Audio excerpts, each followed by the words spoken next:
2 ચમચી જેટલો ગોળ આપણે લઈશું। એકદમ આપણે ઢીલો ગોળ લીધો છે, કઠણ ગળ હોય તો એને છરીથી વાતરી લેવાનો।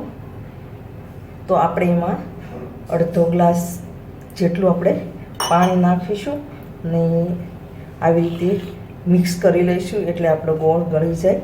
આ રીતે આમ તો ગળી જાય એવો જ છે, પણ છતાં પણ આપણે આ રીતે હલાવી લઈશું। તો આપણું મિક્સર એકદમ સ્મૂથ થઈ ગયું છે।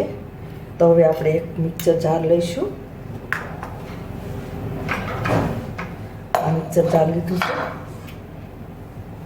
તો એમાં હવે આપણે આ ગોળનું પાણી નાખીશું।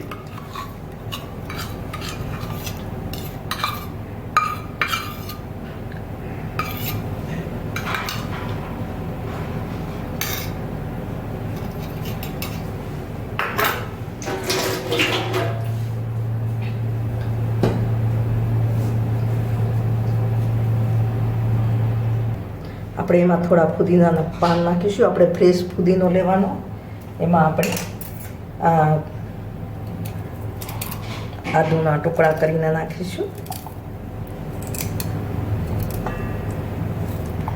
તમે પછી જે રીતે ગળ્યું ખાતા હોય એ પ્રમાણે ગોળ લેવાનો।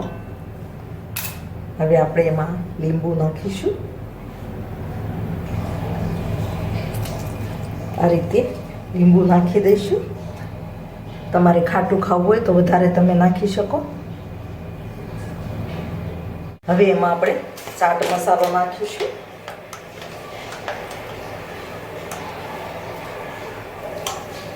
અને સંચળ પાવડર પણ નાખીશું। જો તમારી પાસે ચાટ મસાલો ના હોય તો સંચળ પાવડર થોડું વધારે નાખી દેવાનો। હવે આપણે મિક્સર જારમાં પીસી લઈશું।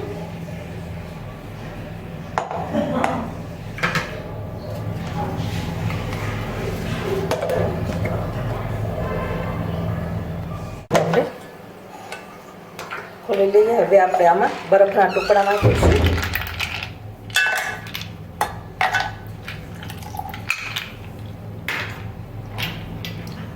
હવે ફરીથી આપણે ગ્રાઇન્ડ કરી લઈશું।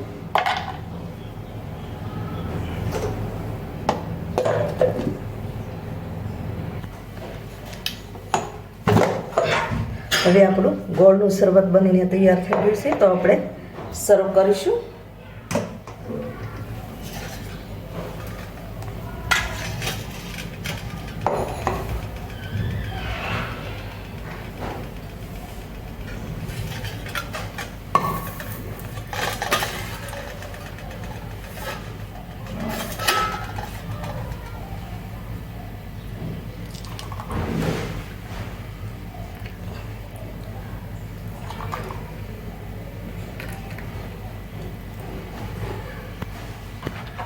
હવે આપણે ઉપરથી બરફ નાખીશું।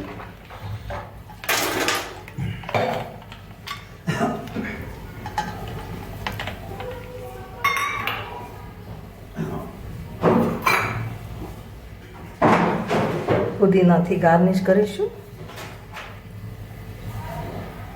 તો આપણું શેરડી વગર શેરડીનો રસ તૈયાર થઈ ગયો છે, અને આપણે ગોળનું શરબત પણ કહીએ છીએ। તો આ રીતે તમે પણ ઉનાળાની ગરમીમાં આ રીતે તમે પણ શરબત બનાવજો। આજે હું બનાવીશ ગોળનું શરબત, એટલે કે શેરડી વગર શેરડીનો રસ બનાવીશ। તો કઈ રીતે બનાવું તે હું તમારી જોડે શેર કરીશ।